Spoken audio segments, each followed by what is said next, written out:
មិនបានលោកគ្រូប្រាប់ខ្ញុំប្រហែលជាលោកគ្រូស្រឡាញ់វាជាខ្ញុំហើយមើលទៅ ជប់ទៅឈិតសិន ចុះបើសិនជាកថ្មស្លាប់ដោយសារធ្លាក់ជ្រោះព្រោះតែការនោះ យើងគ្រាន់តែចង់ដឹងថាវាស្មោះត្រង់ជាមួយយើងដល់កម្រិតណាតែប៉ុណ្ណោះ តាមពិតវាល្ងងយើងបិឆោតវាប្រើតែប៉ុណ្ណោះ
លោកគ្រូជាអ្នកបង្រៀនសិស្សទី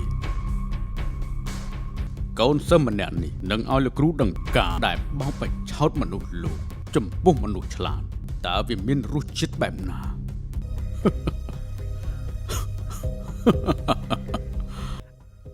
ឯងអាចចង់ធ្វើស្អីយើងអូយ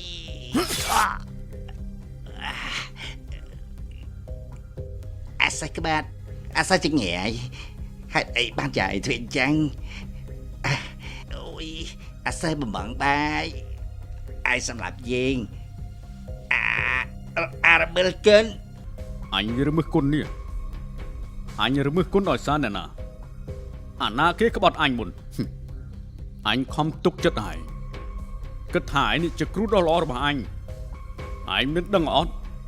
ថាអញទៅរកផ្កានោះវាពិបាកប៉ុណ្ណាចាត់ទុកឯងដូចជាឪបង្ការរបស់អញអញ្ចឹងតែឯងទេដែលមកស្មោះត្រង់ជាមួយអញ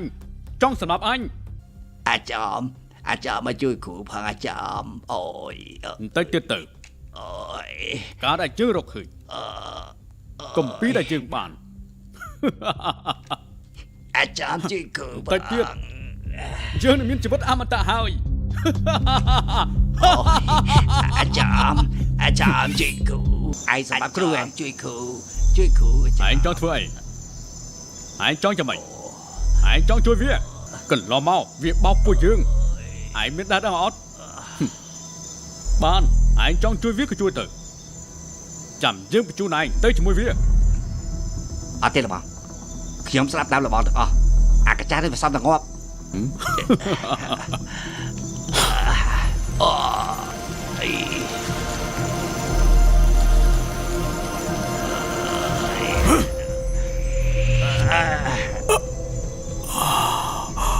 មិនស្មានថាអាកាចាស់នេះបងយើងប្រាសោះលបងហើយចុះពេលណាយើងបានទៅយកផ្កានោះទៅលបងខ្ញុំនឹងបានខ្លាចជាជីវិតអមតៈដែរលបង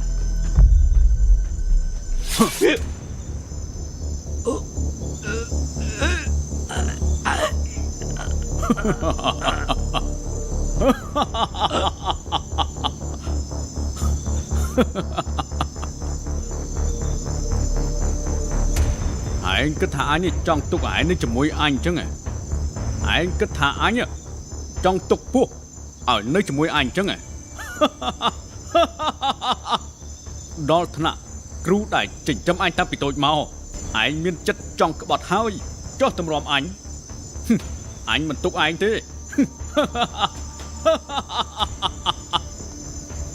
មិនយូរទេ ព្រះច័ន្ទពេញបរមីនឹងមកដល់ក្នុងពេលឆាប់ៗនេះដល់ពេលនោះយើងនឹងមានជីវិតអមតៈ